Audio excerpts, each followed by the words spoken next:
I'm supposed to do this now. Like I went from aerospace, like one day building F-35s to like just talking to people. Yeah. And there was no training. There was no like. So it's just a switch that. It was just a switch. Oh wow. And it just got. You just got it. It's like it's like one of those movies where it's like they hand you the ball and it's like you either shoot it or you let time run out. And it's like either way it goes, it's gonna work. I shot that motherfucker and it said.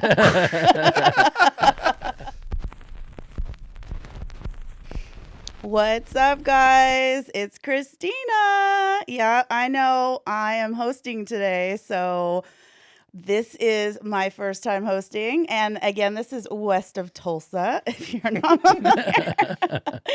So today is an interesting one for me. I am having a friend of mine on the show today.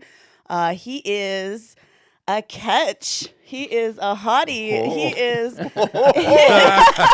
an intro. I wasn't expecting that one. You're gonna make me turn purple. He is probably, well, in my eyes, probably the hottest black drifter we have in the industry right now. Wow. And I'm not talking about Hurt Oh. or T-Pain. I'll take that. I'll take that. He is an influencer and a daddy and a king. Wow. And I'm going to just bring it right over here to Gary King Jr. Thanks for being on our show today. Thank you for having me. Welcome. That's a great intro. Yeah. Very welcome. If I ever get interviewed by Shannon Sharp, that's the only thing that could top this. I'm sure I'm a bit cherry red tomato right now, but that's okay. It's all good. I appreciate all the sentiments. Like being the ugly fat kid in school, all that I've never heard is, get your ass on the field, boy. Like, why did you do that? Oh, man. Thank you for having me. I've been watching you guys' episodes for many months. Miss Christina's always told me about you guys, and it's an honor to be here, and thank you for having me. No, thanks for coming. Thank We're you for excited. coming. Yeah. Where did you come up from? Long Beach. Oh, that's a trek, man. Yeah, so All right. I just recently moved to Long Beach, like back in September. I love it. It's like LA, but like in the 90s, so everybody minds their business. They do what they it's nice. Everything's legitimately 10 to 15 minutes away. LA 10 to 15 is an hour. Yeah. I hate the traffic. Where I used to live, they shut down. I was off by San Vicente. They shut down the 3 Street to the 2, and then all the people from the apartments had to come move into the neighborhood for parking. So trying to bring a truck and trailer home every weekend. Yeah, forget it. Yeah. You didn't grow up in LA, I take it. I did. You did? I grew up in Baldwin Hills. Baldwin Hills? Baldwin Hills. Born in San Bernardino, which I hate to admit. San Bernardino. Yeah. Grandmother took me in. Little baby was like, my dad was like, I'm going to go do this crack thing. Take this baby. Oh, man. And my grandma was like, what we going to do with this baby? I'm like, Google Gaga feed me. Oh, my gosh. So Gary, for our viewers who aren't in the area, who aren't in like greater LA, tell us a little bit about Baldwin Hills, because I got a friend who lives there and I've done some shoots there, and it's a real interesting place. So Baldwin Hills is considered, to what I found out, like the Black Beverly Hills. My grandmother was the secretary of the state building, and my grandfather was the manager of the Vandekamp factory. So they had a successful like parent thing. They were born from Texas. Grandma was born in 1927. So doing all that, coming here, she went to Texas A&M, did all that. I'm not too sure where my grandfather was because he passed away before I could like think about what he did. It was interesting because my grandmother took me in, so she was just raising me off Social Security and food stamps. So the cool thing was about my childhood, which I can say about probably other people in my area, I grew up in a great neighborhood and a great environment where everybody in the neighborhood was somebody that made something of their lives of color, whether they be Asian, Hispanic, black, or white. It was just like of the higher middle class area. So the cool thing about Baldwin Hills is very nice homes, very beautiful. All the Dons. I stayed on Don Felipe and Don Carlos. I was in a corner house. A little bit below you have the Jungles, which is considered that because it's a concrete jungle. That's where like the Black Pea Stones, 18 Streets with beef and all that. And it's crazy. The separation is like, I can see you from my house, but you don't ever come up here. So growing up in a neighborhood, I've never saw an ice cream truck in my neighborhood.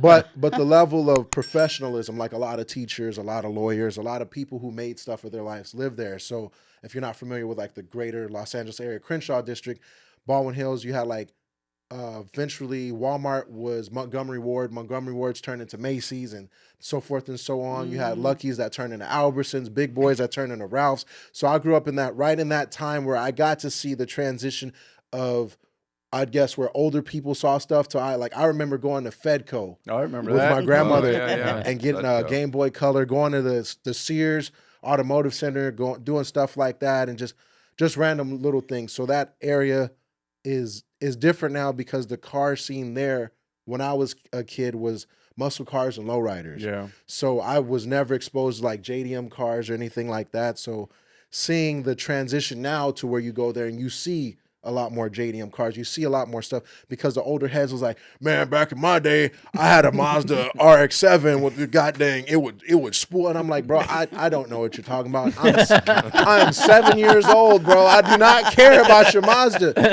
But learning about all that is just like a melting pot of culture. If you went to the Crenshaw Mall, if you went to the Crenshaw street races, or you were a Wiener Schnitzel, all that stuff you like kind of see in movies is what that was to a brief extent. Did you have violence? Yes. Was I exposed to gangs? Yes. Well, did I join a gang? No. Did I almost get beat up? Of course. It was always that fine line of you about to fuck up, but you lucky because you funny and we like you. Yeah. That was the number one thing that saved us. I'll never forget, we was at Taco Bell at the Magic Johnson Theater, and it was my friend Mike, my dad, and me. And the dude was just some dude, local blood. I didn't know who he was. He was just talking. And he's like, where you from, blood? And I was like, blood, I'm not bleeding. He's like, oh, you being funny? He's like, you one of them crab ass N-words? Dissing the Crips. I'm like, crap, bro. No, I'm a human. What are you talking about? Like, and then as the level of conversation progressed, he realized, like, oh, this kid's a square. Like, he's legit. Like, he said, N-word, I ought to beat you up and steal your bike. And I was like, why would you do that? And he was like, you lucky you funny because I ain't got the time today. And the greatest thing, that's when I learned, like, if you talk, you can, like, I never really had to fight. I never really had to do nothing. I gotten detained. Well, what's it? But they put the cuffs on you. Bro, I've smooth talked my way through life. And that was like the greatest thing about living in the Crenshaw area. You either like played sports, rode BMX, rode skateboards, but they was just like, oh, you're Oreo, or They call you an Urkel? Urkel, Urkel, because like what the kids don't realize today is like everything you have, like we kind of had to pay for. And what I mean by that was like, I know kids who got beat the fuck up because they like Dragon Ball Z. And it's like, you getting beat up by the dudes. And then come to find out the dude's beating you up like Dragon Ball Z too. So it's just like, it's just a victim of your environment, but it's just like wrestling, everything we like that's cool now wasn't cool then. Yeah, for sure. Yeah. Absolutely. Okay, but wait, was it that moment where you were like, damn, I need to stay funny? No. I need to be like, this is it. Like, if I'm going to be okay, I need to stay funny at that moment. Like, was that, or were you just always funny? I never thought I was funny. I never knew what I had until my aunt told me until like a couple years ago. She's like, you got the gift of gab. And it was like the biggest thing that I learned when I was a kid. The teachers would tell my grandmother, Gary's not a bad kid. He's just mischievous. Like if he put the effort he put in at recess into his homework, he would be great. And my grandma was like, why don't you do that? I'm like, school's boring. But I never understood it until like, I guess like the Hoonigan thing and doing all this content and where I'm at now, where it's like, I just make up shit. Yeah. Like I don't like reading scripts. I don't like, just give me a couple bullet points and I'll make it work. Right. Yeah. Well, I think that's the thing that makes, for full context, or you work with Hoonigan, right? You have your own channel, which is hilarious, by the way. I think it's great. you. But that's the thing. We talked about this off camera. Is that the comedy, that's just you. You don't need a script because you're just living your life. You're living your interests, and you're just being who you are. And I think, especially us as being all YouTubers here, basically. We're just sharing what we're doing. We're not trying to put on a front, except for CJ. He does that every night for the news. You're a news anchor? I'm a news anchor, yeah. Oh shoot! Yeah. Oh, you're sitting with a pro, dude. This guy's interviewed like presidents and like all kinds of stuff. Bro, I'm sitting next to like the modern day Hal Fishman. It's funny too because in our last show, we talked about the real story about Ron Burgundy. Yeah, you know, yeah. and CJ. One day we're talking, and he's talking about Harold Green or Mort, whatever the guy's name is, Mort Krim. It was based off that character, and he's like, I was like, and I met these guys. I'm like, dang, dude, you've been around for a long time. I have been around a long time. So that's what's kind of like interesting about this dynamic is that we've got somebody who does the news professionally, and then us schmucks who just like are into cars, or whatever. Yeah. You know, except for Dan, he's not the car guy. I'm not the car You're not the car That's guy. his motive, at least. It works best that way when you have like a non-car, because to them, like you could bring like Jay Leno in here, or what's that dude's name from Top Gear? The dude, he talks like they all talk. Oh, yeah. Jeremy Clarkson. Jeremy. Yeah, I know Jeremy you're Clarkson talking came about, in, yeah. but like people like I've been like when I bring my son around people, I'm like, son, this is James Dean. Okay. Yeah, right. Who's that? Who's James Dean? Like, you don't know who James Dean is, son? He was like, he just some tar Irish dude, Dad. Yeah. Yeah. So, okay. There's so much you do. Like, you have your YouTube channel, which I think most people know you from your YouTube channel, but also Hoonigan. I mean, that's a huge brand you've been working with for years. Mm-hmm. And on top of that, you do a ton of drifting, a ton of events. You're always I feel like every time I see you in an event, you're like working an event, whether it be Hoonigan or whatever you're doing, driving. So, like, what came first in all that stuff? Would you say, like, did you start your YouTube channel first? Did you start with Hoonigan first? Like, and then I know you were like in the aerospace industry before all this. So, Yeah, you threw me off guard on that one. F-35, so I was like, oh, what? So, what kind of the timeline? Like, tell me about the timeline, because I'm kind of confused. Before there was the All-Spark, there was me. So essentially, you want short form or you want long form? Short form is good. Sum it up. People always say you got to go to school. Mm-hmm. I tried to go to SMC for kinesiology. I was like, yeah, I'm gonna be a PE teacher. I want to whip fat kids into shape because I was a fat kid. I went there to pick up girls, dude. Bro, I like There's some cute girls there. As weird as this sounds, I've never been good with girls. so that was like off the table. Long story short, was going to join the Navy. Grandma passed away. Couldn't join the Navy. Wanted to join the Navy to work on planes. Was sitting on my butt. Dude came, you got to do something with your life. And then I saw Crimson. Went to Crimson, talked to the lady. GTA 5 just came out. She's like, do you want to go to school or not? I was like, I don't know. Why? Because GTA 5. Let me know how GTA 5 goes. Go to school. My last month or mass block in class, Northrop Grumman comes. They're like, we're interviewing people who want to work for Northrop Grumman. Talk to the dude, and we're talking. He's like, what's your mechanical experience? I was like, tell him build Skylines, because at the time, I worked for my boy Nick, building Skylines by accident, run into him, leaving a job at Virgin Galactic. He was like, hey, come to my shop. Go to his shop. It was like literally like the scene from Tokyo Drift. Bunch of JDM cars. A bunch of shit that ain't supposed to be here is right in my face. So this is coinciding. That's why this story doesn't make any sense. So go to Nick, go to Northrop Grumman. Finally, first aerospace job was Duke's here in Chatsworth. I was putting together parts for the experimental Honda plane that they had. Oh, wow. Then from there, went to Northrop, got accepted to the F-35 program, did F-35 a bit, went to secret programs. Right before I left from secret programs, got accepted to the B-21 Raider program. Then I started at Hoonigan.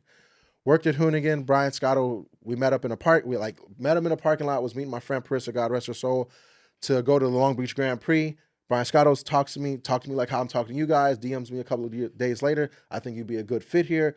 The rest is history. So here we are. Wait, so now. you were kind of like pursuing Hoonigan while you were working at Northrop? Not at all. Not at all. I never thought I'd be here. I was working at Northrop Grumman. That was like my end all be all. I was going to do the typical 30 years white picket fence, house, kids, dog, and everything, because I got accepted to a generational program, which means I will forever have work. My kids can work there. My children's children can work there. Because once you're in there, you're in there. Kind of like the automotive industry. That's the way it used to be. You get in, your dad worked there, you worked there, your grandkid ends up working there. And that's changed. And I think that's the one thing for like American jobs, quote unquote, like military defense has to be in America. Yeah, I agree. It can't be in another country. I remember we had the whole security briefing. If somebody's outside the fence, don't let them in. They call it the old Chinese blueprint. So essentially a lot of competitor companies would sit outside the fence, take pictures from different countries, and then at some point, however they do their shit, they figured out their shit so you can't see it even with a camera. Sure. So the best thing about working at Northrop Grumman is the people.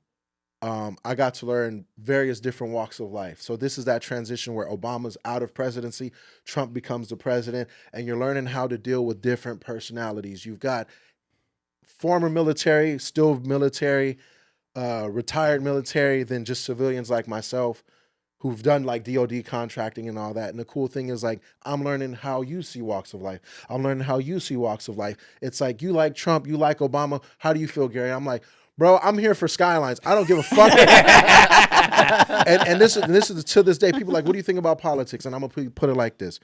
I don't care who the fuck's in office. I'm going to get my money regardless. If it's Trump, is it me? If it's Brian Pumper, I don't care. I'm going to get my money. You believe in what you believe in. You believe in what you believe in. Just leave me the fuck out of it. That's all I care about. But Gary King for president.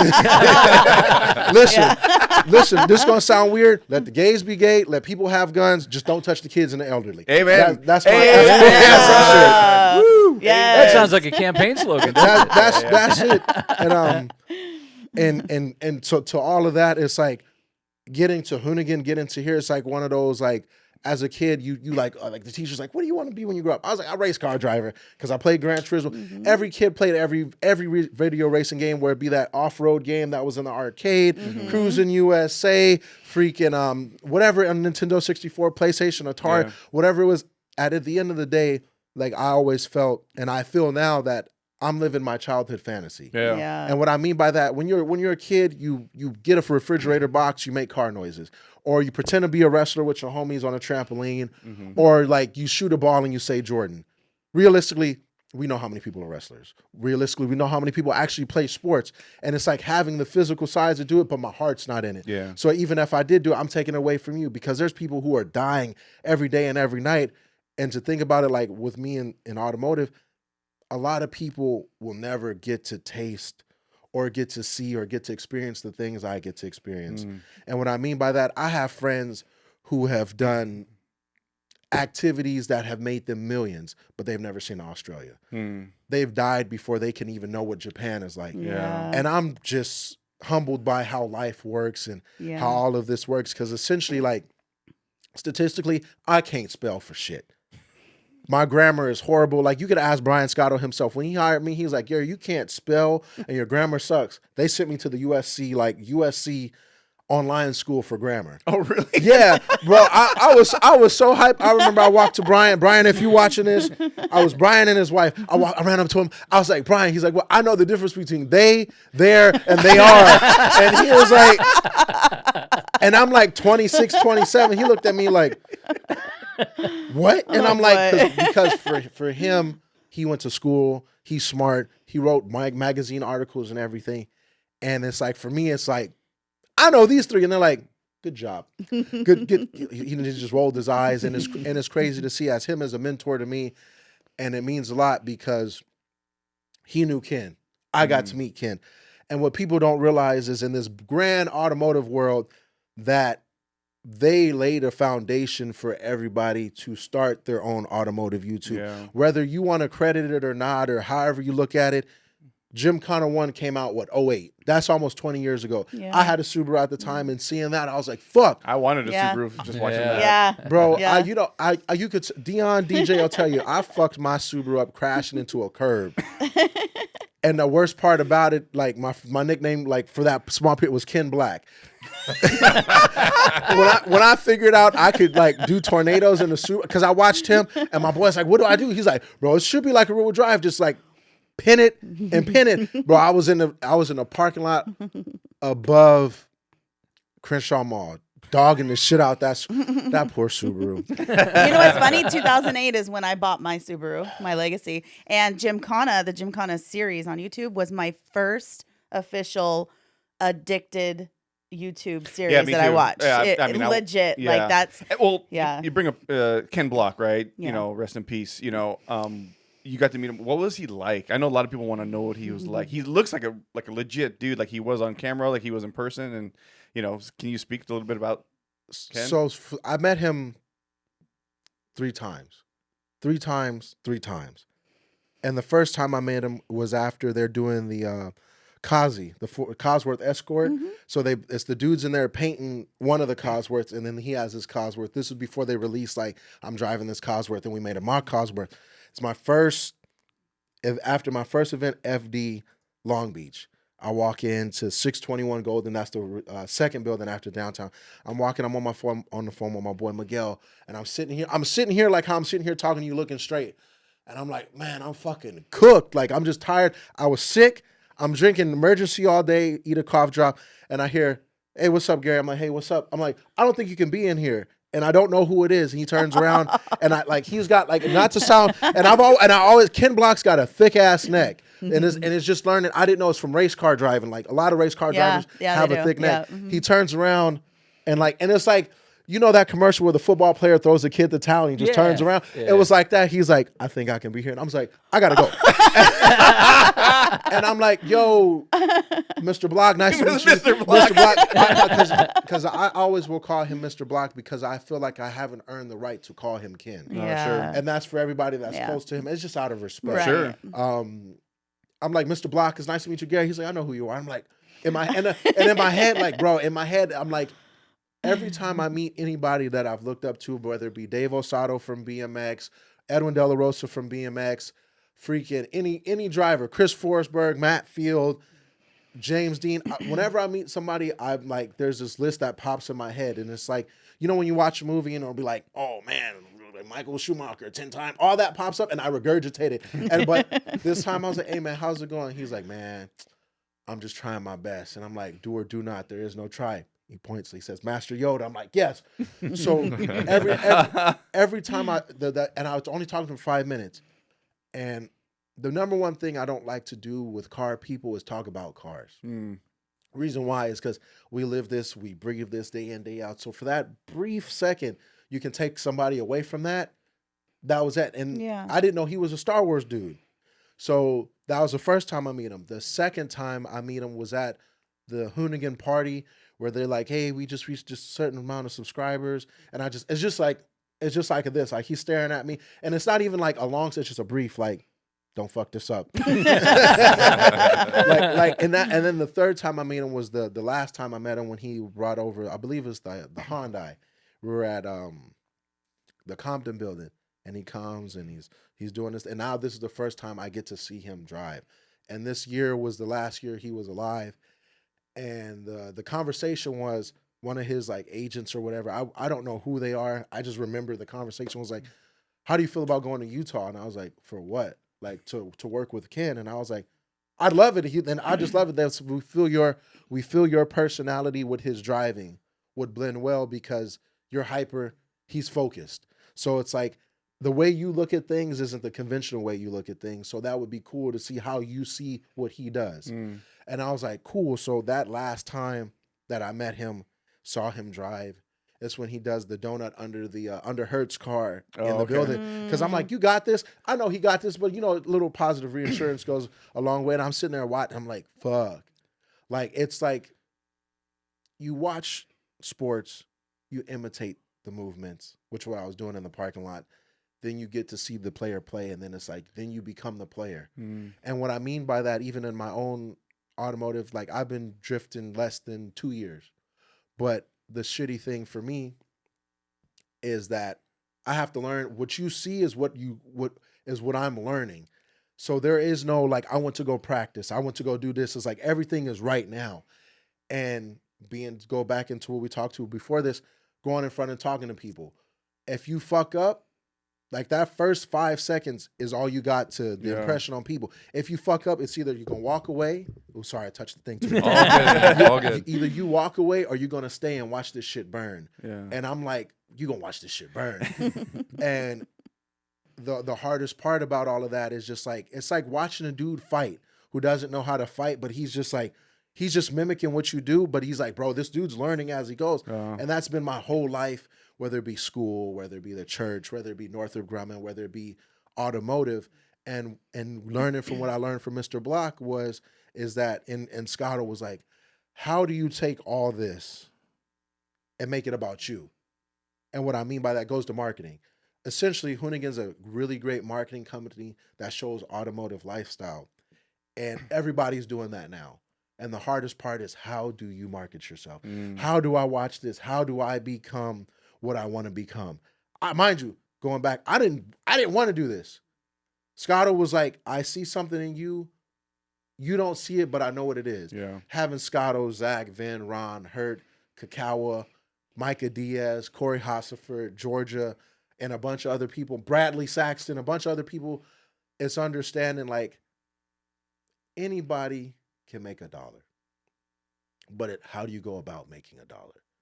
Are you in automotive to chase money? Or are you in automotive to chase your dream? I'm not in it for the money. I just happened to get paid. Yeah. I was doing this. I still had my Skyline before Hoonigan. And I was doing this out of the passion of the video game that I always wanted to play. Out of Gran Turismo Initial D. And I got it. Now it's a platform that I can show everybody. And the most crucial part about all of this is everybody will taste success at least one time. But the second time isn't guaranteed. For me, I had it the first time. And Hoonigan talked to me. It was a mutual, you got to learn how to talk to people, bro. Like, this ain't, like, what you think this is ain't what it is. Take some time to yourself. This isn't a goodbye. It's a see you later, bet. And I sat there and I watched missing out on all the fun, missing out on all this. And then when they brought me, like, hey, you ready to come back? And it was like, yeah. It was like, yeah, I'm gonna learn how to talk to people because this isn't high school. I can't talk to you like I can talk to her. And I'm talking, and what I mean by that, I talk to everybody the same, women, boy, child. Like, you can't talk to a kid like that. That little motherfucker got to hear from somebody.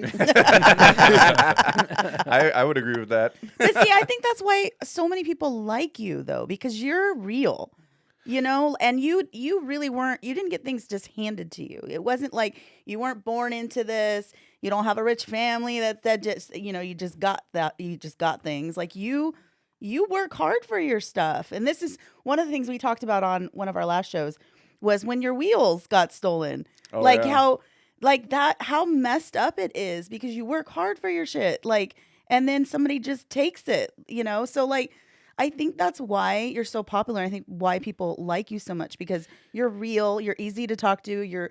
I know when I go to events and I see you, you talk to everybody. It's not like you're trying to hide behind the, you know, the table or whatever. I also think that that's a really good point because, you know, in the world of, we're inundated with YouTube channels and Instagram personalities, and let's just face it, a lot of it is fake. Everybody's chasing clout or chasing the numbers or whatever. But when you find something, you're like, this guy is pretty like real. Yeah. If he's faking it, he's faking it really good. But you know, if he's real and he just shoots his own personality, does his own thing, and as we all know, putting a YouTube channel or YouTube videos together is not easy. Everybody thinks it's like, oh, you just turn on the camera. It's not. It's not. Yeah, you got to go shoot the camera. You got to shoot the footage, but you can't. You got to put it together. You got to think about what you're doing because you're entertaining people. But you're also entertaining people with your life and trying to be truthful. It's not as easy as people think. Yeah. You know, so I think the biggest factor is what Christina said right off the top, and that is you're the hottest drifter on the planet. Oh, you know what? Yeah. That's a good. You know what? That's a good segue because I left him silent there for a second. That doesn't happen very often. As you're thinking about that, we're gonna hit you with some hard questions today. Hey, listen, you can hit me as hard as you want. So. Did I catch that right? You've only been drifting for 2 years? Yeah. Okay. Okay. Yeah, that's pretty good. Yeah. And mind you, this is 2 years. This is 2 years every other month. Yeah. And what I mean by that is like, I got to 34 in 2021 and started driving in 2022. And then the conversation with Hurt came to me. And I'll never forget this conversation. Hey, man, when you going to stop bullshitting and like actually drift? I was like, man, I don't know. I'm looking for called you out. Yeah, well, because I look at him like a big brother.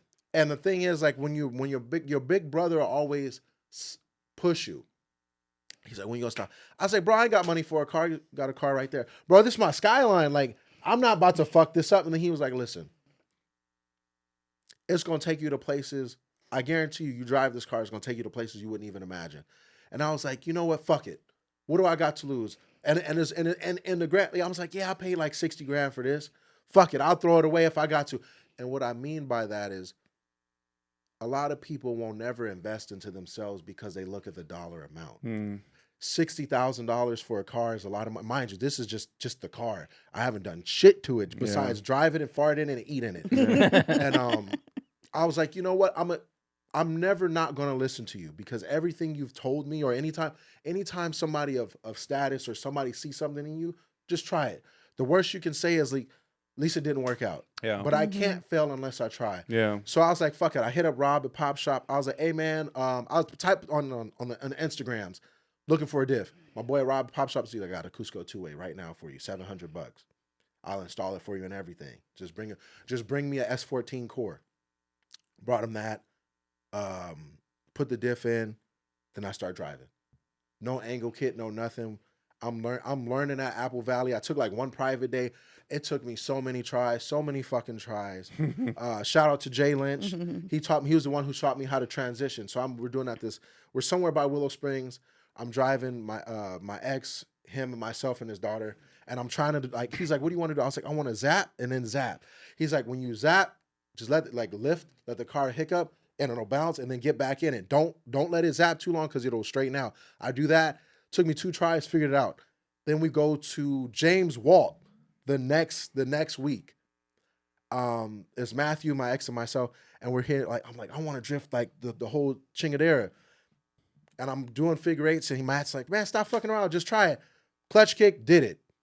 Then it was like, okay, from there, I want to do the 8 to the other side, and I didn't know, and mind you, I'm looking at my speedometer, I'm like, bro, you cooking at 70, but you got to go faster, and I'm like, in my head, it's like, do or do not. Goes back to that. And in the 2 years, that was only had 2 private days, and then go to Black Dudes Drift. Then I learned to do the Black Dudes Drift obviously it's in the name. It's not only for black people.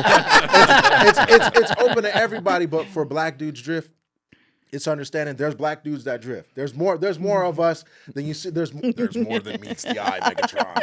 And I'm like, bro, you came from here, you came from there, you came from there. There's dudes in Fox bodies, there's dudes in Chevelles, there's dudes in Hellcats, there's dudes in S chassis, but we're all here for drifting. Yeah. And I'm drifting there, learning from those little steps in that private day. Every 5 laps, 1 lap's perfect. People are like, can I get a ride along? I'm like, I'm not good at this. But as I progress, it goes back to you either fail or burn. Yeah. And in the 2 years, it's like I am granted the blessing of being able to have a job that pays for my track time. And what I mean by that, win, lose, or fail, that's content. For that's the grand scheme of things. Right. And sometimes the fail content's the best content. Yeah, that's true. People can relate to fails. People can relate to fails. All last year, I wouldn't say I failed. I was a victim of circumstance. Go to LS Fest last year with a car with no power steering. I go out there, fuse blew, car turns off. Go out a second time, power with no power steering and an angle kit. So if you know, angle kits don't lock, and at full lock you need power steering. Yeah. I go out there and the dude's like, don't do a burnout before you go out. So I go and go straight, and then motherfucking steering wheel locks up, and I almost hit the K-rail. Oh shit. Next month, this dude lets me borrow his man, I'm so sorry, bro. I'm so sorry. He lets me borrow his OBS truck with a blower. Ran into a K-rail. Oh. But wasn't my fault. Come to find out, I was doing a donut, and then I hit a patch where there was oil. So as I'm hitting the brakes, the wheels only have oil, and it slid smooth into the K-rail. Then the engine blew after that. He wasn't mad. He wasn't mad, but you could imagine. Sure. Yeah. Shout out to my boy Jason Sandusky for making that situation right. But you know what you gave him? The best story ever. Content. And the number one thing is, this dude can't fucking drive. This dude fucking sucks. Whoop-de-whoop-whoop. But when I was posting the videos of Link Apple Valley, you didn't say shit. Yeah. When I was posting the videos of me learning, you didn't say shit. But the way my brain is wired is I take negative criticism better than positive. Yeah. Same So if you came in here like this Yeah. ugly, fat, black motherfucker, I would have been like, yeah, I'm ugly. Absolutely. Yes. But it's just the law of the land. And when I tell people in content creation or whatever you want to call this, is being able to take it to the chin. Because there's people that the people who put those comments, I've seen some of them in real life, they don't keep that same energy. Yeah. They be like, man, you a lot bigger than I thought you were. I would never have said that if I knew how big you were. and then there's some people who stand on their truth, and I like it. Yeah. Good. And this is the biggest thing Pete Weber said. He said something, hate me or love me, you still watched, and that's all you could do. Yes, right. And That's not right. to sound cocky or anything, bro, you talking shit to me, to my peers, to everybody from the comfort of your home. You got to go back to your shitty ass day job, to your shitty ass family, to your wife that don't think you shit, to your mama who said you shoulda, coulda, woulda. Yeah. Instead of living your dream, you Right. doing, yeah, you making money, but at the end of the day, when you laid to rest, did you live your life? Yeah. Right. I feel like that, especially because we get our fair share of comments and haters and all that stuff. And, you know, you're just like, I feel bad for them because, like, you know, you have to actually say that to make yourself feel better or look better, or are you trying to get some whatever.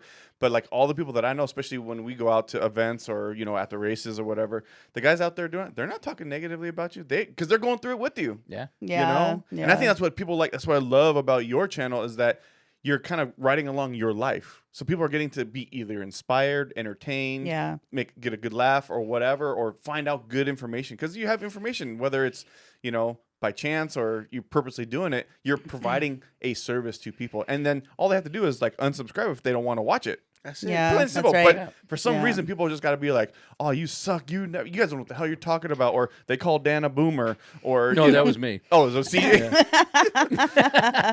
Well, and that's the thing though too. Like you're always super positive. And so when I first met you, because I've only known you a little over a year now, but we became friends and we stayed friends, and you've actually helped like guide me through some shit that I went through. Like I remember I had a few haters that said some stuff, and I was like, how do I handle this? But you were always so good at, you were always like staying positive, and you're like, you can't let it get to you. You gotta turn your eye. Like, and so I can't tell you like how much that has helped. But I think again, that goes to show why people love you so much, because you're positive. You're not a dick. You're not, like you, and you get shit done. So wait a second. You have Yeah. haters? I have haters. Yeah. What? Yeah. Somebody made a really rude comment to me. I don't remember what it was. Something about somebody was talking shit and saying that they didn't feel I was representing 805 very well. I don't remember. It was some dude. Brother. Some dude. Oh, like it's your responsibility to represent 805. I know, What like- the Are you talking about the beer? Maybe. I mean, I'm not a big beer drinker, so maybe. Nah. So, Hey, yeah. you know what? That's a perfect time to plug. I was like, hey, comment, like, subscribe to our show, and if you don't, you hate women. So You hate women and black people. and black people. So you're sexist and racist. And you know So- what? I'm gonna just throw this. I got a bit of the tism. So you don't like nepotism? Yeah, you're a bad person if you don't like, follow, and subscribe, That's and right. leave a comment. That's so, right. anyways, sorry for that. Too Oh, funny. and our tip line page. Yes. If you got a story, car, you want to come on the show, send us a message on our tip line, westofTulsa.com/tip line. Boom. Hate us in Yeah. person.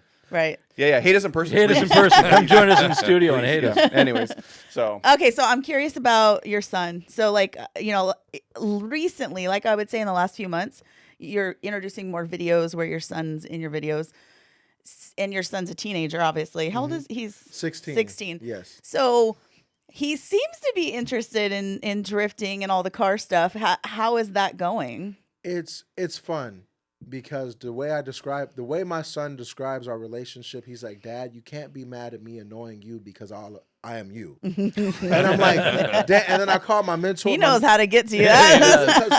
Yet again, like the fruit don't fall far from the tree.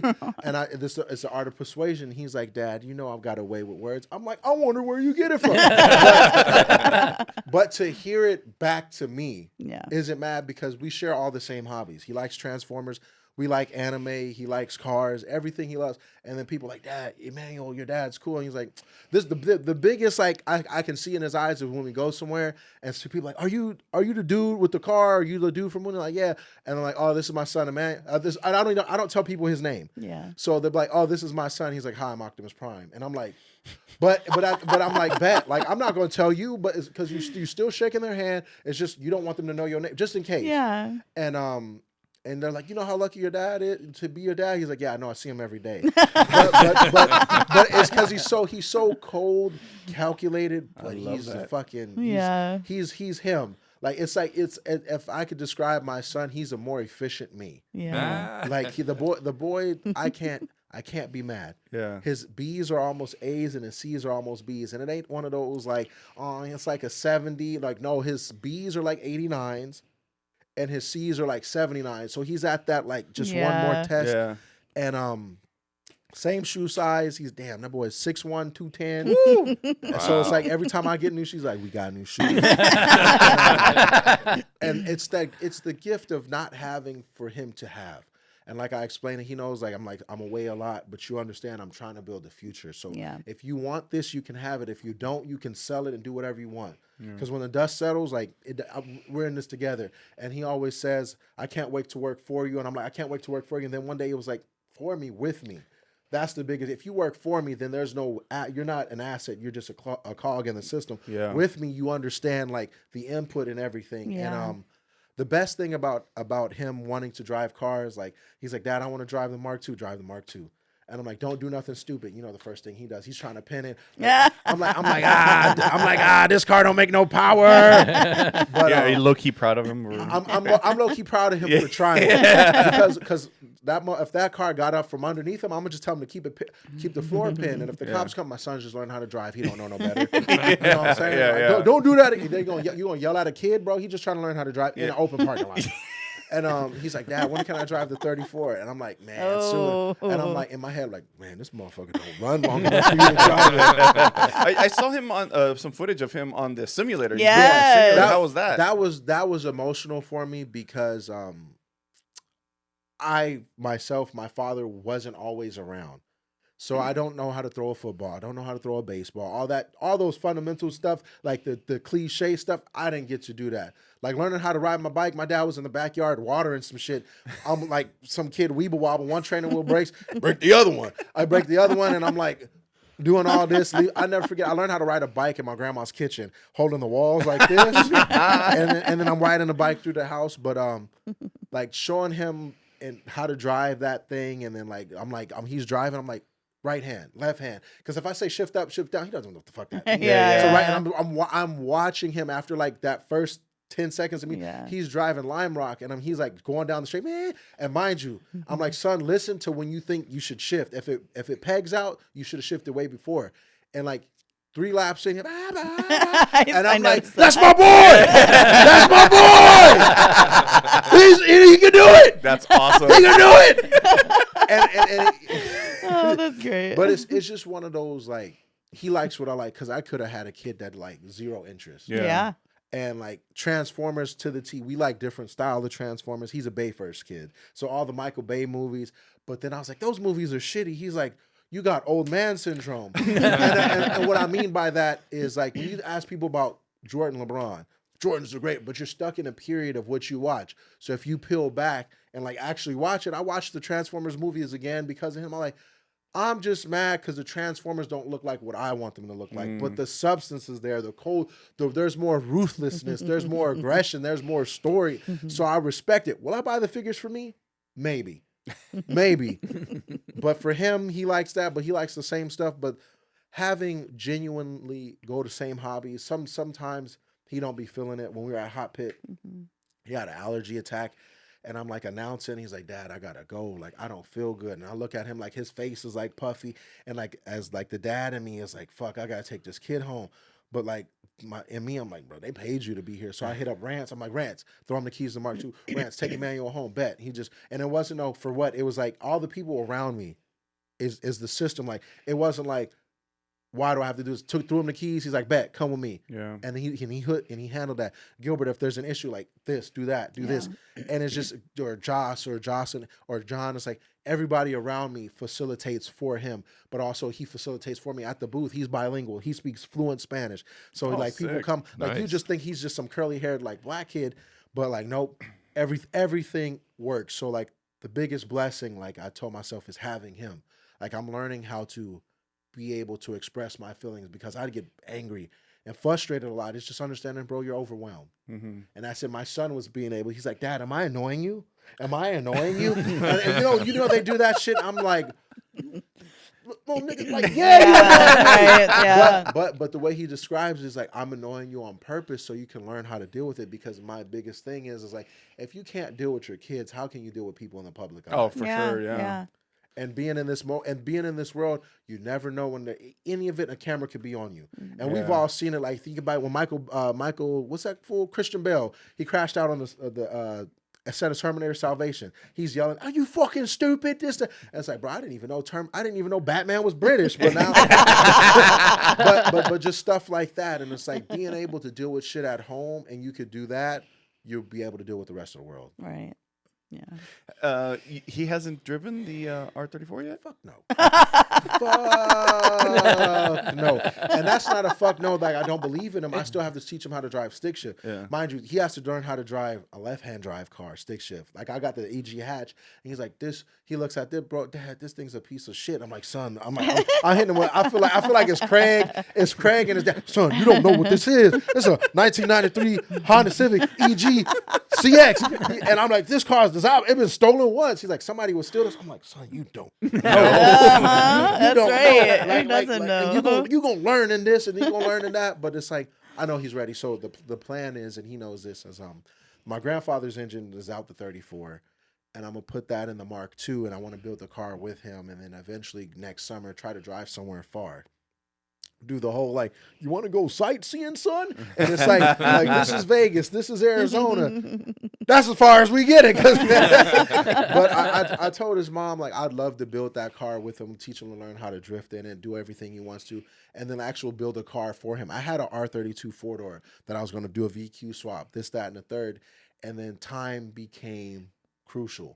I'm tired of spending days in the shop. I'm tired of spending every fucking weekend the last 5 years in a shop dedicated to a car that barely runs. I barely have one car that runs right. How am I gonna build my son something when my shit don't work? Yeah. Right. So when the time comes, he knows what's up. But will I let him drive the 34? Yes. But I just have to mold him into driving the 34. And I noticed on the 34, obviously you're not running the RB in it. No. What's the story with that? In case people don't know what the story is. Long story short, grandfather had a house fire. He lost his 64.5 Mustang and a C5 Corvette. He bought that Corvette when it was brand new, and it was one of those, like, he was like, son, this car right here be the Dodge Viper. And he don't talk like that. He's more like, he like, Wayne. This right here beat all. I'm like, wow, he's a twin turbo supercharged motherfucker. Was an alternator and a power steering belt. But I thought, but we was kids. We was like, wow, believed it, we believed it. And I never forget. My sister calls me and she's like, Wayne. That's my middle name. They call me that because my dad's Gary Sr. I'm Wayne Jr. So they'll just call me by my Wayne. Grandfather's house caught on fire, and I was like, "Oh man, he dead?" Like, nah. And it's just one of those. I didn't spend. When you think something tragic, I didn't spend enough time with him. I didn't do this. Yeah. Nah, he fine. He just lost everything. And I pull up to the house. I see the garage. It's like one of those. You see the smoke and everything. And I looked in the garage, and as like a car person, everything is gone. Yeah. And Damn. I told my uncle, "You think Grandpa? Like, let me get this Corvette, and I'm gonna take the engine out and put it in something." I was always going to LS swap a Skyline, but then 4-door after 4-door after 4-door, had to pay off some debt, finally got out of debt. Hoonigan approaches me. Ron calls, he's like, we're bringing Project Garage back. Would you want to build something?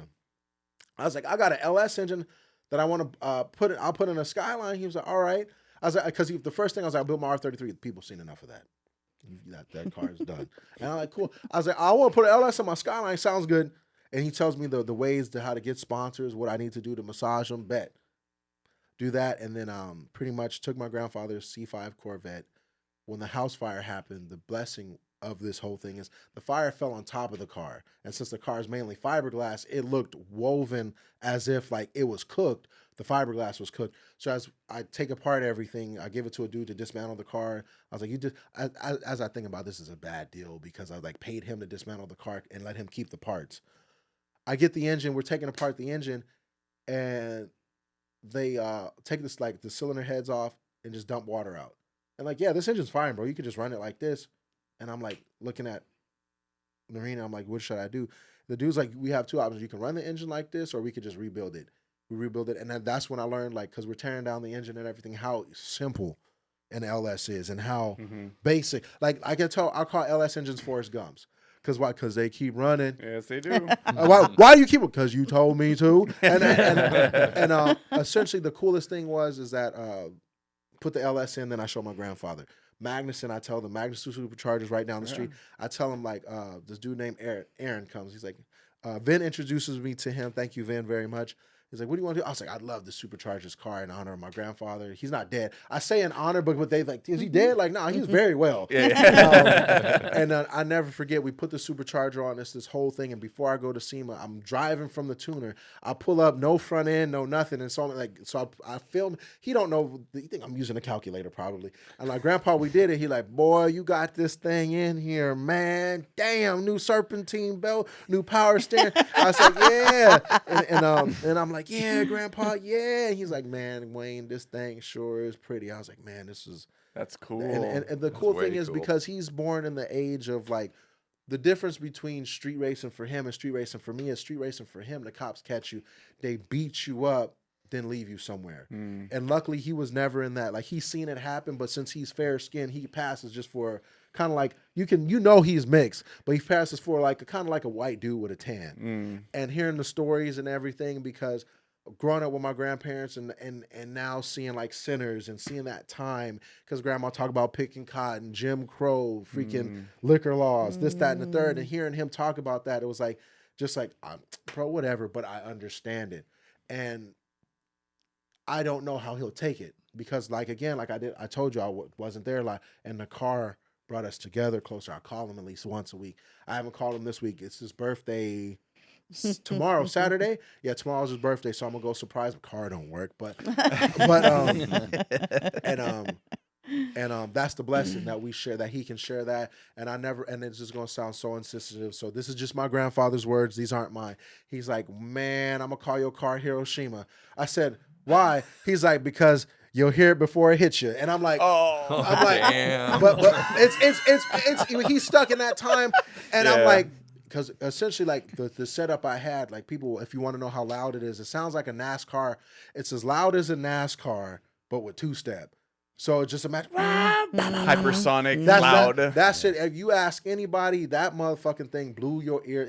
I'm driving it and just my ears are ringing. So I had Gilbert sit on limiter. I was like, I understand, but that's the relationship that car has brought. But you don't sit on the limiter anymore, right? That engine.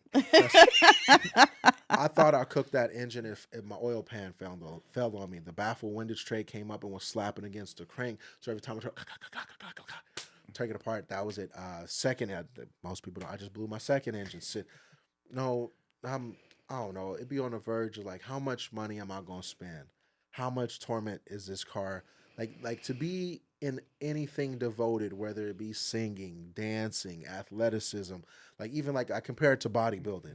How badly do you want to walk into this gym every day, eat eat a bunch of food to get as big as you can, to place with other dudes, just to like that story of Ronnie Coleman, heartbreak after heartbreak. Now, he didn't complain when he didn't win. You only complain when you started winning. People don't complain when I'm driving. They only complain when I'm crashing. So it's like those heartbreak. How badly do I want this? How badly do I actually want to do this? And I think about it. I'm like, bro, I got first world issues. When I mean, like, yeah, I blew an engine. Yeah, I'm getting another engine. There's people out there driving to work who, if they car break right now, that's it. Yeah. That's it. They about to meet their maker off of this, because this is their umpteenth time being late. They boss already riding them. Past due notices in the mail. And I'm sitting here like, my Skyline broke. So that's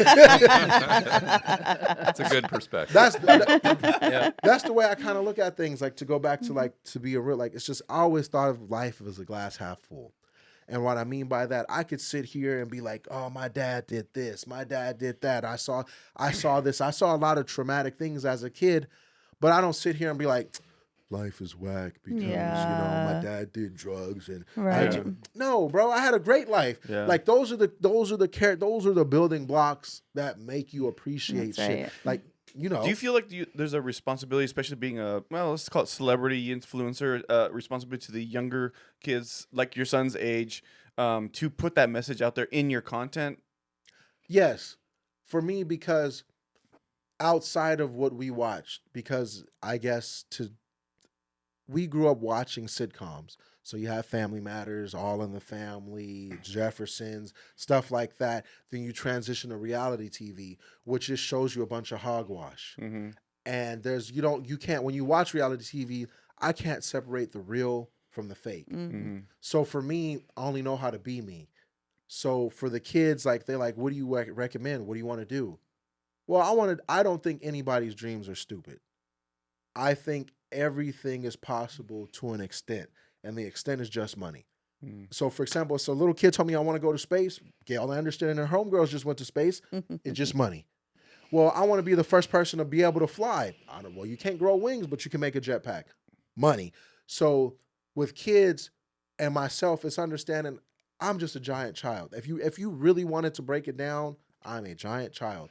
I've got everything that I could possibly want, everything that I could possibly need, a roof over my head, bed to sleep in, people that care about me, God, family, all that stuff. But for kids these days, they don't know. They see Kai Cenat, they see Exo Speed. And if you really break it down, if I told you 10 years ago you could make a lot of money live streaming doing this, you'd be like, man, I'm stupid, but they made it happen. And that's what the thing is, just stay grounded. This shit, anything you want, there's that point in time where it gets tough. When you go to school, that first semester, it will kick your ass. And then when you're halfway through the program, there's shit assignments that come, whether it be college, a transitional program, the military, whatever. Like, it's just and you ask yourself, do I really want to do this? And you get over that hurdle, and it's like, yes. Because there's people that are always going to tell you and ask you, why are you doing that? Yeah. Like, that's stupid. Well, and it's believing in your passions, and that comes across in your videos. And I think that's what's so important, especially for the younger generation, is them knowing and understanding that it's okay to believe in your passion and go for it. If it doesn't work, you tried. Like that's the biggest deal, is like, at least you tried, and you keep trying and you keep going. That's it. Like when I go to the warehouse at Hoonigan, I walk through the warehouse and I respect all the warehouse workers. And they're like, man, like, they're just chopping up. And like the number one thing the warehouse workers like, bro, you're the only dude from this company who talks to us like a person. I'm like, bro, I used to work at Amazon. I know what it's like. I remember throwing Jiffies, labeling, scanning boxes. Like, I've had damn near every basic shitty job except food service. Yeah. The closest thing I ever had was working at C's Candy.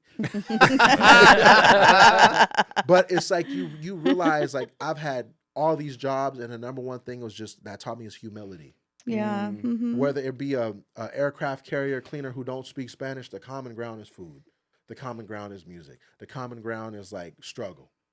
Yeah, like the struggles of Kanye West or the struggles of the Kardashians may not be my struggle, but I can empathize with what you're going through. Yeah, absolutely. Well, it's the same thing. I mean, in TV, people come in, we usually get interns come in and they go, I'll say, well, what do you want to do in the business? Oh, I want to be an anchor. I say, well, okay, start down here, because when you start down here, you get the perspective that you just talked about. Because when you do become an anchor, then you understand everything beneath you that made you what you are. Yeah. It'll make you a better person, make you a better anchor, and right. Hopefully they take it to heart, but usually give me a look like, I feel what like the we're fuck on are this you Joe talking- Rogan level. We're getting some inspiring shit here. Right? I love it, man. Yeah. This is Rogan is what we aspire to, right? I mean, I don't know if you're listening, if you guys listening to this are getting inspired. I'm fucking inspired. Like, I'm not going to leave the show now. Yeah. Oh, sorry. Okay. Shit. Is that, Did I say that out is that because you weren't going to get paid? Is that what it is? Listen, I'll replace them. I think the only thing missing from our Joe Rogan experience is a little bit of weed or something, because I mean everything else is good to go. I eat too much. I can't do weed. So. But that's a great message, that last part you were talking Absolutely. Yeah. So when you're at events and you're hosting, do you have a lot of kids coming up to you and like autographs and just trying to talk to you and stuff like that? It's a mix of people. I guess the weirdest thing for me was somebody older than me, like way older than me. Like, man, I look up to you. The one thing that hit, and I remember the specific. There's a few times. There's a few kids that are constantly that I always see at events. There's one kid I met at, I can't remember his name, and forgive me. There's a kid I met at the gas station over in La Puente, and now he takes pictures. And the full circle is I saw him at Terra Cruz Speed Metal last year, gave him a ride along. My best driving all that day was when I gave him a ride along. And you're not supposed to give kids underage this, that, and the third, or you'll get kicked out from the event. I don't care, because this kid, I know you like family to me. There's another kid Hispanic kid. His dad and his mom always come up to me, and he's excelling in his programs. He's doing an automotive program. So like those stories matter. And then there's a guy who I met at SEMA. This was the year we did, the last year we did the burnout thing was last year was 2024, so 2023. I'm sitting there working on a car, and this dude just like, you know, you can walk by the burn yard, you can slip into the gate, whatever. I'm talking to this dude, and he's just talking about cars and everything, right? And this is me away from my car and just chopping. I was like, man, I just got out of jail, whoop, whoop, whoop. And I'm like, man, he's like, yeah, man, I went to jail. I had a car. My old lady held on to it for me. We thought about selling it because I needed money for my books, but she kept it. And we're talking. I'm like, yeah. He's like, what do you do here? I'm, oh man, yeah, this is my car. He's like, he's like, hold on. He's like, I watched you in jail, like, bro, like, and I'm like, mind you, he looked like some big corn-fed brother with dreads. Mind you, I'm not like this is the biggest. I'm not scared of anybody, but there's 3 things I fear: the LAPD, God, and the ghost of my grandma. So like, like if my grandma come here, like, Granny, you gotta go. I'm calling Ghostbusters. and God, because he's like, you know, the final judgment. And then the LAPD, they can help you meet both. So I meet him. That's good. And he's just chopping it up. And it was just one of those. He's like, bro, like, you kept me on my toes. Like, I watched when I saw y'all shit, it kept me wanting to do more. Wow. Kept me, and it's like one of those, like, every event, somebody will come to me with a story, and it's not to brush them off. I feel like I can give everybody at least 2 to 5 minutes. And what I mean by that, I'm at this event, and the way I think about it, you paid to come here, and you wanted to talk to me. You'll see. I'll give everybody my time. They'll be like, man, can I FaceTime my homie? I'm like, you better hurry up. Yeah. But I'm just messing. And I'm like, hey, bro, who am I? Hey, oh, shit, what's up? And I'm like, what's your name? Whoop-de-whoop. I'm like, hey, man, you better fucking get that car done. and there's this lady who's just like, my son, like, he needs to get his car. You know who you're talking about. I told this one dude, you get your car done, I'll give you some wheels. I'll give you the wheels right off the Skyline. And he's like, man, I see him man, I'm getting this, and he's making progress. I said, and his girl's like, man, he's trying. I was like, as soon as that motherfucker rolls, you're going to be rolling. So you know that. And so yes, that's badass. A lot dude. of people come up to me. It's just the like, at this point, like, events for me aren't events for the normal person. You probably could attest to this. I can't just go to a car event and just be me. Yeah. Like, once in a while somebody will stop, and I don't mind that. Does it get overwhelming? Yes, but at the same time, it's recognition. It's letting you know all your hard work, everything you've done, and everything you're doing is. People watch it. Yeah. People like, man, like me and my wife, she don't even watch car videos, but we'll sit here and watch your Rant Wednesdays all day. And I'm like, yeah, like, when you gonna do it? And like, they're like, why you don't do it as often? I was like, I could do a Rant Wednesday every Wednesday, but if my heart isn't in it, you'll feel it. And it's like when I watch the Chappelle show, people are like, man, I wish this show was longer. I don't. Yeah. And what I mean by, he gave us a solid 3 seasons. Yeah. Solid 3 seasons. Anything other than that, you're like, oh, this again, then it elevates. And that's just like, that's what it is. And then I'm appreciative of all of it. Everything needs a beginning and an end, right? That's it. Yeah. You know, you can't just be on forever. Yeah. Like The Simpsons. Yeah. and that's the thing, like, it has to reincarnate itself. Yeah. Just like toys, you figure, like, just like the Teenage Mutant Ninja Turtles we watched growing up isn't the Teenage Mutant Ninja Turtles of today, because it has to serve that audience. Yeah, right. That's a good point. Yeah, that's that a is really good. good point. I mean, it's like why they don't make this. Well, the R33s and 34s, and then the 35s. You know, they're probably still. Are they done with the 35s? I think they're supposed to be like the last couple years of. But like, of if they continued to make the R34s, they didn't stop until the rebirth. If they just kept making it, probably wouldn't be a special.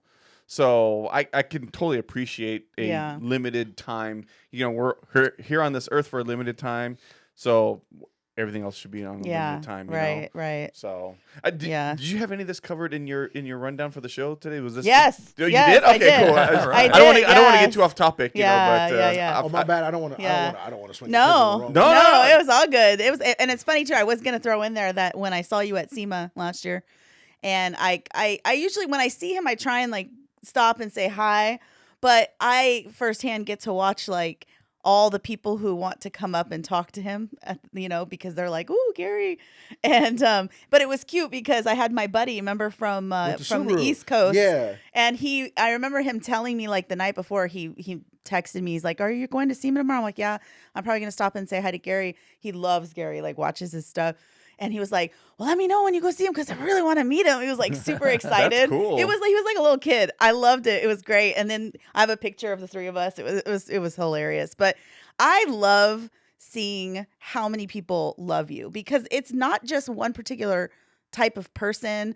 It's kids, it's men, it's the single ladies, it's grandmas, it's grandmas. Yeah. Are you single? At the moment, yes. Yeah. Okay. Yeah. All right. He has somebody special in his life, but that's Mr. Kouki Bear. So Mr. Kouki Bear, that's my road dog. That's like my grandfather and grandmother gave me a stuffed animal, a bear, and they gave him the name Mr. Kouki Bear. I guess I don't know who gave him the name. I don't say my dad, but I've had that, and as weird as it sounds, I've had him 36 years. I'm 36 years old. So yeah. Does Kouki Bear go drifting with you? Yeah. Oh yeah, he takes him everywhere. Yeah. I'll essentially, like, as weird as it sounds, I'll bring him to the event, put him in the truck and everything, and like I got to get him a little helmet so he can I got to give him a little helmet, and a little suit so he can pass tech. This tech guy would be like, hey, he needs a helmet. Yeah. So you weren't kidding when you said you're a kid. Yeah, I'm listening. Yeah. It's I love it. Yeah. You know what you Yes. need to do? Just a You big need to kid. make some Kouki Bear stickers. I've been trying. I've been trying. It's like in my head, I know where I want to transition out of automotive. Yeah. And I think I know where it is. I don't want to say until I know, but like if you see it, you be like, makes sense. Yeah. That fits the market. Your brand is definitely, now that getting to know you more, your brand is definitely on point. Speaking of brand, not to make a shameless plug, but for your Busta Grimes. Oh Yeah. Yes. There you go. Oh, turn the camera. There you go. There you Here go. you go. Yes. That stuff is, well, there you go. Yeah.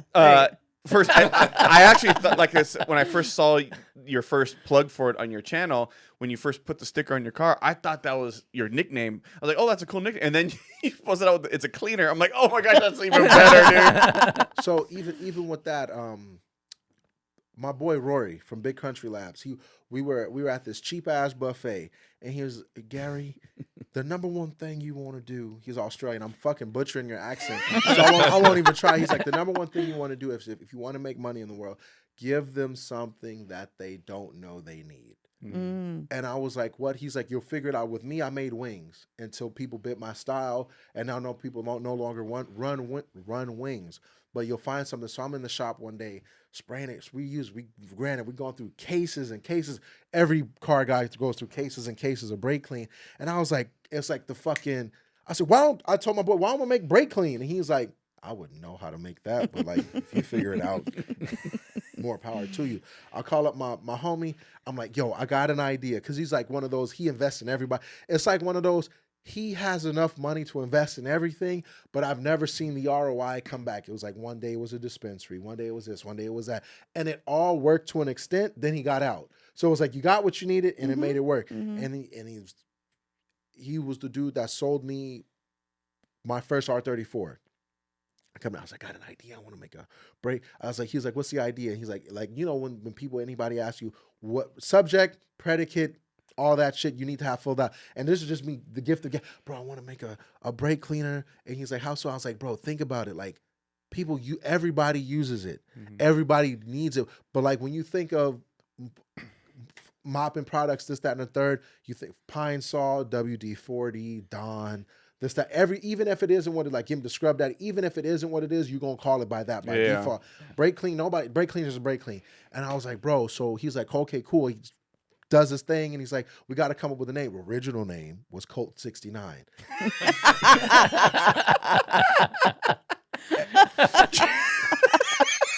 No. And it was like, and we were like all on board, and it was like, what, Colt 6, what's the 69? Cleans from top to bottom, any direction. No, there's marketing. That's marketing. That's marketing, But right? this is how my brain thinks, because I'm a fan of marketing, because every commercial we watched in the 90s, the survival commercial, the dude's driving, he's like, you got a donut, he's trying to find his milk, and then you see his girlfriend drinking the milk, and you're like, bitch, where's my milk? or the Everest College, everything. Everest College. You got the top marketing things I can think of: Billy Mays, Oh yeah. Mm-hmm. Oh yeah. the Everest College during the daytime TV. the Yo Ketto Taco Bell guy. Yeah. Capri Suns when everybody was looking. So every lunch, everything is about how you sell the product. So that was Yeah. Colt. Colt was like, it's double on time. So it's Colt like the horse, Colt like the gun. But then at the time, we're thinking about like, you got to think about your market. Number one, I just did my old brand, which I don't want to mention. It was like, you already came from something like provocative and all that. Now, and then we're like thinking like, fuck, now we need another name. Sitting there, and he was like, Mr. Gary, I'm at this thing today. This lady was talking about, man, we're trying to come up with names, and we told her about it because we got to register an LLC. He's like, we got to think of a name today. And he was like, man, this shit, Grimes, this, cleaning that. And then I was talking about hip hop, like, and the Tribe Called Quest and Busta Rhymes. I was like, Busta Grimes. And I was like, he was like, I think we got it. And then it was like, Busta Grimes. It was like, You'll remember that. Yeah. I'll remember that for sure. And thank you for Absolutely. bringing it up because I will definitely Yeah. use that. just Yeah. listen. No obligate. Just let me know how you like it. And if you can guess the scent, you get another can. So do you have multiple products? It's multiple. So I just had this in my car. So I've got engine degreaser, multi-purpose degreaser, BG40, brake cleaner, helmet cleaner. Damn. There's two more. Brake cleaner, helmet cleaner, sticker remover, and there's one more I'm forgetting. Forgive me, like tire blaze. Okay. So the cool thing is that I had to go overseas to Asia to go try all this, and you go places to test stuff, and like they're like, go use this. This is when I found out why live leaks exist, why OSHA exists. I'm overseas in Asia. Motherfuckers who's making this flip-flops, t-shirt, shorts, like they dress like me, they smoking. Yeah. And I'm like, bro, where's OSHA? Like, bro, we're in Asia. Nobody What's knows. an OSHA? But like I go to the factory and they're like trying to give me stuff. And the number one factory that stood out, I saw this dirty ass forklift in the background. I was like, can I clean that? Yes, yeah, go. And I'm like, and I'm spraying the brake cleaner on the chain of the forklift part that goes up and down to get it up and down. And I'm spraying it and it's just melting off. Like, this is it. If you can make this smell like this, we're in it. And then I'm chilling. We go back and my boy's like, bro, they did it. Like, and it's coming and we're all the footwork. This has been a year in the making. Like, there's all the footwork designers. Thank you to all my boys, my boy Square One, everybody. I'm forgetting about the two dudes right now. They're drawing a blank, but you know who you are because I owe you money. But even that, like, it's just like, yet again, investing in yourself. Like the investment that my partner made on tens of thousands of dollars, investment on my end of thousands of dollars for designing. Because like, if you like, not to toot my horn or nothing, like all this, the labeling, the marketing, The color. and that was the number one thing. Like for the color, he was like, what do you want to do? Black and green. And why is that? Number one thing I learned at Hoonigan, like, and just being a part of the marketing team and just sitting in meetings with people like Chip Fu, sitting in meetings with people on major corporate brand levels was like, you need to make something that stands out. So even if I put this way across the room, what's that green and black can? And then if you look at it like, even if you look at it from a distance, like when you go, and I'm going, what I'm doing is studying, I'm going to automotive stores, looking at a distance, seeing like, okay, CRC is red and white. Okay, this is orange and blue, but nothing's green. Nothing to stand out that makes me say, well, why do I want this? Number one, our can's a little bit taller. So when you look at the other cans, like, what's that tall? Why is that can taller than the others? And then my boy, it's just back and forth, but there's a lot that goes into it. And when we finally got it, when it finally came here, like, and we used it, and I'm using it, I'm like, it actually works. And like when people, but I'm like, it actually works. Of course it actually. But the thing is, because like I said, people are here to make $1, not an experience. And what I mean by that is, if you thought of Dawn dish soap, what's the first thing you think of? It's blue. Yeah, exactly. Yeah. What else is blue? Palmolive's blue. But the number one thing while you buy Dawn, they got that fucking duck on there. And that's the number one thing you think about. Like every Dawn. That's what I was going to say. I was going to say the duck. Yeah, and every time they're like, look at this duck. It's surrounded in oil. And you see, and it's always a baby duck. They never use look at this Alaskan pig, and it's like this razorback, like this duck. Washed it with Dawn soap, and then set the duck off, and it's like quack, quack, quack. And it's like, just remember that duck? Now it's a full, but it's like they sell you the experience. Yeah. Everything, Mr. Clean, any Magic, any Tide, any of that. Like with the Tide Pod thing, that's the biggest. Any publicity is good publicity. For sure. And it was one of those things, like, as my brain thinks, I'm like thinking about, even for myself, how do I market myself? How do I do this? How do I do that? market this, market that, because essentially, like, I know in automotive, I got a good 5 years. This is year 1. So after this year, I got 4 left. And then it's like, what do we do from here? And I was like, this is the time that I'm invest everything into myself. What I mean by that, paying camera people, paying editors, paying this, because these are things I can't do. So if I have access to the funds to do it, why not do so? Because the number one thing is, and I tell people like, why do you do all this? Why are you so busy? How many times have you had a normal, how many times have you had a normal job and your boss was like, can you work overtime? I'll work overtime. It was just happening this morning. But I ask you an honest question. When's the last time you put overtime into yourself? Ooh. How many times have you my wife would say that doing this right here. This is your overtime. This is my overtime that I'm doing for myself. But to the normal person, they never do that. Yeah. They 9 to 5. Yeah. Come home. Their dream. Oh, I want to lose weight. I want to do this. I want to do that. It's cool to want to do things, but are you going to do it? Yeah. Like, I was one of those dudes like, oh, I'm gonna lose weight, this, that, and the third. Until one day it was just like, I was FaceTiming my friend. She's like, you look fucking bloated, bro. Like, and I'm in Maryland. I talked to my uncle. I was like, Uncle Marvin, let's go to the gym. All right, I'm gonna be up, because he goes, he's 50 years old, retired. I'm gonna be up at this time. If you ain't up at this time, wait, I'm leaving your ass, because I gotta pick up the daycare kids. I gotta do this. Then I go to the gym, and I'm laying down. And the time rolls around, and I'm listening to hear him do something. He called me. I'm in the van. Where the fuck are you? I'm like, phew. I just run downstairs. But then that was the day I became accountable. Yeah. And that's and then I have this voice in my head of accountability as David Goggins mixed with William Dafoe's Green Goblin. That's a hell of a mix right So there. it's all I hear. Man, all I hear, you fat back bitch. Yeah. Are you gonna do it? It lifts the boat. Yeah. It lifts the boat. Who's gonna lift the ships, Gary? And I'm like, David Goblins, no. But that the thing is, nobody wants to be held accountable anymore. Yeah. And what I tell people in a great friend group, there's a difference between somebody holding you accountable and just being a fucking dick. And then it's hard to weave that out because they're your friend. So you take everything as accountability. But then at some point it was like, bro, what are you talking this nonsense for? Like I understand you want me to be accountable, but it's like you're pushing a little bit too much. And it's only really to see how far you can get me to go, but it's not the right method. Yeah. And it's just understanding, like, I had a football coach, Coach Rob. I didn't want to play football. He was just like, you big, you strong, you're going to play football.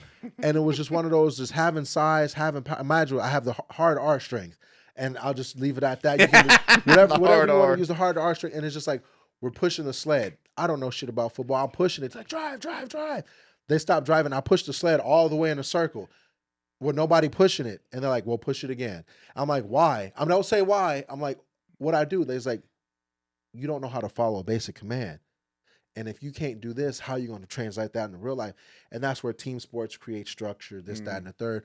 But that's the grand scheme of all of this, is just being able to follow through with your dreams. And it's like, as long as I have a dream, it may be so small to the normal person. It may be so big to the person that doesn't know. I'm following it.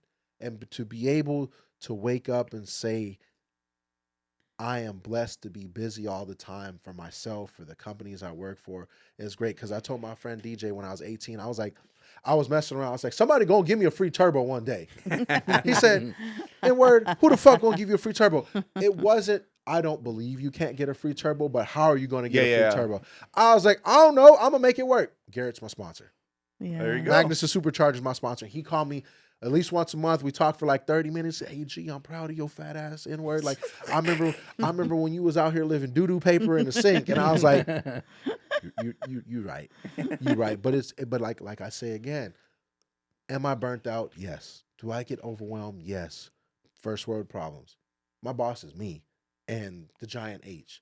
The giant H just wants me to make sure don't misrepresent the company. We know what the biggest backhanded compliment, I'm at that SEMA. Same year I'm at the Corn Fed. And the corporate people are like, what does Gary do? And they're like, Gary does Gary. What does that mean? That just watch him do his thing? We're at the show. I'm like, who wants to see a burnout? And then I just like, who lives in a pineapple under the sea? SpongeBob. And I'm taking off my shirt, throwing my shoes off. I'm just in drawers, pretty much. Just no shirt, no shoes, no socks. That's what Gary does. All right. We see why he paying, and you can't. You as many people as I tell, as people may ask, your job is easy. All right, if my job's so easy, you go down front 10,000 people and keep them. Yeah. That's why. Side note, that's why I respect Jared D and the voice of drifting. I will call him. People like, oh, that guy sucks. That guy's whack. He doesn't know how to announce drifting. And now as a drift announcer, and seeing how he does things, I'll put 15 years in the game. You be entertaining for 8 hours. Yeah.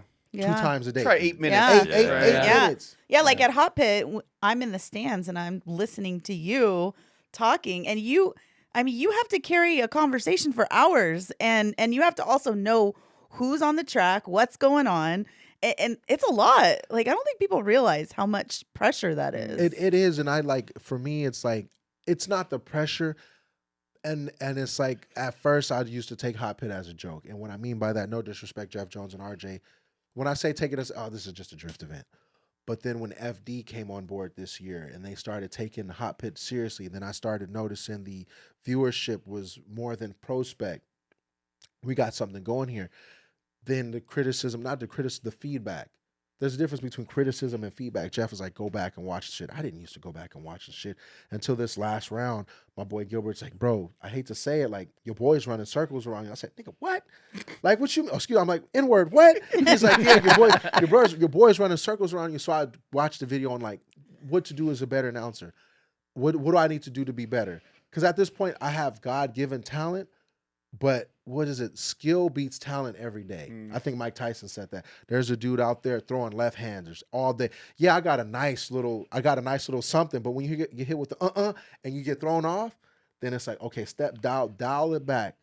And then I looked at it and I'm like, I'm listening to the first 5 minutes of me announcing, I already know what's wrong. I'm writing notes to myself. I'm doing this, I'm doing that. For example, then this is for anybody, like for myself, for anybody wondering, what's my notes to myself? When any time somebody's watching you, you want to make them feel like they want to watch you. If I sat here and was like, my name is Gary, I drive, nobody wants to hear that. But if I come and bring all the energy, which I always have to have, there is no off switch. My off switch is when I'm asleep. I barely sleep. So I'm always on go. Somebody could wake me out of bed at gunpoint. Give me an ad right now. Oh man, I love this podcast so much. Check it out on this channel at this time. Likes, comment, subscribe below. And if you don't, I'll find you. But that's what it has to be. Yeah. And the notes for myself was, why I'm in Bakersfield, right? That's where since Irwindale closed, Kern County, Bakersfield. We all know Bakersfield's Bakersfield. Yes. Let's be honest. And if you know what that means, I'm not dissing Bakersfield. Ain't shit to do in Bakersfield. Yeah. But for the person watching, I have to make them feel like they're at fucking Orlando, Florida, Disneyland. And wherever we at, it's Orlando, Florida. Bro, we could be in San Bernardino at the Orange Show Speedway. Nah, motherfucker, you at the fucking Florida. And it's just making people feel that. So when I talk now, when I think about that, I don't think about things when I talk. It's the level of energy, knowing the drivers, knowing what they went through, knowing this, knowing that. And it's like, bro, you don't know what it took for you to get here. I don't know what it took for you to get here. And I used to open up Hot Pit with, if your family's here right now and you feel like you shouldn't be here, pack it up right now, because they didn't waste their time and you didn't waste your money trying to make it. You got to make it. And I don't say that anymore, because as a driver now, and I went back to all the Hot Pit drivers and I told them, like, if I've ever said anything that made you feel uncomfortable, embarrassed you, or made you feel less adequate as a human, I'm sorry. And everybody across the board was like, we understand it's humor. Like, we know it's you. So we never took it. Like, for example, Jackson Orr, his granny was there. And I didn't disrespect, I'm hyping the shit out of Jackson Orr. Whether his car, like and this is where motorsports comes down to it. Every driver's on the same level. It's whoever has the biggest budget. F1, who's got the biggest budget? Ferrari? Is it Mercedes? Who's got the money? Once in a while, once in a blue moon, the underdog will win.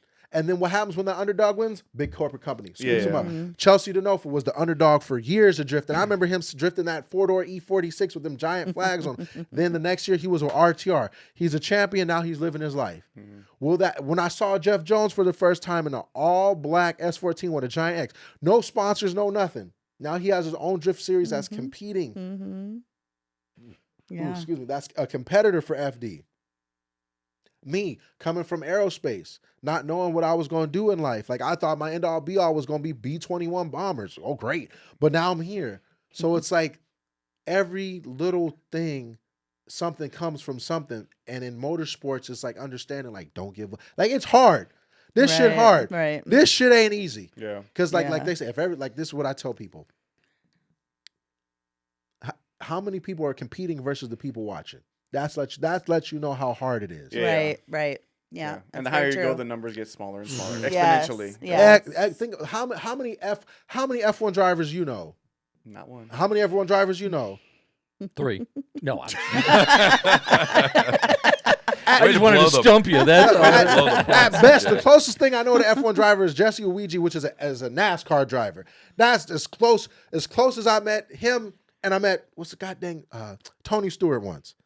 But I know Jesse, another black drifter, fucking amazing, kills it, Navy, doing his own thing. Him and his brothers killing it, and then just on that level. And he's on the Infinity circuit, which is like I don't know how NASCAR works, but it's below. Yeah. So you have like AAAs. Triple A's, Yeah. G League, freaking whatever the B League of cornholing, whatever it is. Like he's there. Yeah. And then you like, oh, you washed up, but people will always have something negative to say. Yeah. Yeah. But they're only negative because their insecurities wouldn't let them live for their sure. dream. For sure. Mhm. Yeah, absolutely. Hey, so I have a question. I don't want to I'm thinking we probably covered everything. Yeah. But there's a question I would be wanting to ask you. Who's the best black drifter? The best? The best black drifter? Because there's a few. Not a lot of people know, right? But most people know Hurt, obviously. Mhm. They know you, and they know Jesse too. I mean, I don't know. He's not big in the drift scene, I guess. I figure like I know he does events here. I Yeah. don't know if he does events. So, but not a lot of people. I mean, I know California guy, whatever. But like, I really want to know, who do you think is the best black drifter? And you can say yourself too. You can nominate yourself if you like. I would not. If you look like at a stat board, I'm like bottom, like just Gary. Just what do you consider best? Like.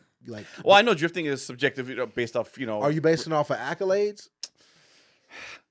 Let's go off style. Who's got the best style? The best, I'd say Hurt. Hurt for sure. Like, because I grew up. He's not much older than me, but it was just one of those. Like, somebody's like, "When did you get an RX-7?" I don't want a fucking RX-7. Like, because throughout the dawn of time, we favor each other in look and body shape. So I always get, "Are you Hurt?" I mean, Have you ever pretended one time? When people won't let the idea of I'm not hurt go, Yeah. I'll pretend to be him, and I'll play. Oh man, I love your RX-7. Why'd you go back from rotor? Why'd you go to LL? Man, rotaries. And the biggest cool thing was like Ralph Barbosa, comedian. He went to Hurt. He thought Hurt was me. And I'm like, yes, you feel my pain. So Hurt's got it too. Yeah, I like it happens every once in a That's blue great. moon, you but need to do a collab single. You drop a single with somebody. Maybe not T-Pain, somebody else. Listen. I don't know how to rap or how to sing, but I'll make that shit work. We throw auto-tune on you, you'd be good, dude. Whatever. Oh, hey, be looking out for a single, whatever that might be. Yeah. From the track to the streets, volume 1. Busta Grimes, baby. I'm just rapping about Transformers and Golden Corral. Gotta be relatable. That's it, bro. Listen. I think your rap name can be Busta Grimes. Yeah. Yeah. That'd be a good rap. Busta Grimes featuring Busta Rhymes. Right? Yeah. Oh, collab. There's a That's collab. Right? why you bite my name? Listen, Mr. Rhymes. Mr. Rhymes. I'm just a brother trying to make a dollar. Don't be mad at me. I can see if I was out here like, man, forget you, Busta. Nope. I respect Busta Rhymes. I remember when he had that the Knight Rider theme. Yeah. That could be. I think there's a collab there. I think there could be something. I've got a few screws loose for things I want to do in my head. Like there's a whole like inappropriate horror thing I want to make that I'm waiting. We gotta leave that for a cliffhanger. I want to leave that for a cliffhanger because right. I want you to come back because I'm pretty sure in the next probably 5 minutes, but like 5 months to at least, you said 5 years. You got 4 years left. Love to see and follow your progress along that, man. Yeah. That's really Or cool. we can go out Team and up with interview Jordan Jordan him. We can go out and interview him on one of his locations. And take CJ for a ride, scare the shit out of him. Yeah, I'm up for that. Yeah. I really appreciate you coming. Thank you for It having was me. man. super Thank you. fun. Thank you so Super much. fun. I mean, my cheeks kind of hurt from smiling so much, laughing. That's great. I love it. So thank you. Thank you for coming. Let's see how you wrap up the show. I know. Stare into your wait. camera. Stare into your camera. Do I say like, subscribe, follow again? You can say whatever you like, Christina. Thanks for watching. This is so. I didn't even think about the ending. I only thought about the beginning. You gotta want to coming back for more. Like, listen, if you don't come back, there's a dark corner in your house, and wherever there's a dark corner, there's me. So you got two options: to keep watching or find out if I'm in that corner or not. Like, comment, subscribe below. I love you. Oh, That's you what- want me that's to what do I the forget whole to do. like welcome to West of Tulsa? I'm Christina. CJ does. Well, that's what I'm saying. I You didn't do know what if you you want me do. to do. Okay, all right. Ratchet. A ratchet, Christina. I haven't seen a lot of this stuff since my. See I'm trying to see what my profile looks like. This is professional. Look at the camera in the middle, right? No, the one on the left. Oh, that one. I don't know how Joe Rogan's not out of business with you guys. CJ, being a pro at what he does, Test. we've been proper and this and that, but they don't know. I'll fuck that up soon. You act like you don't know me. Yeah. Does your camera automatically switch when somebody's talking? Correct. Yeah. That's crazy. That's That's crazy. So this is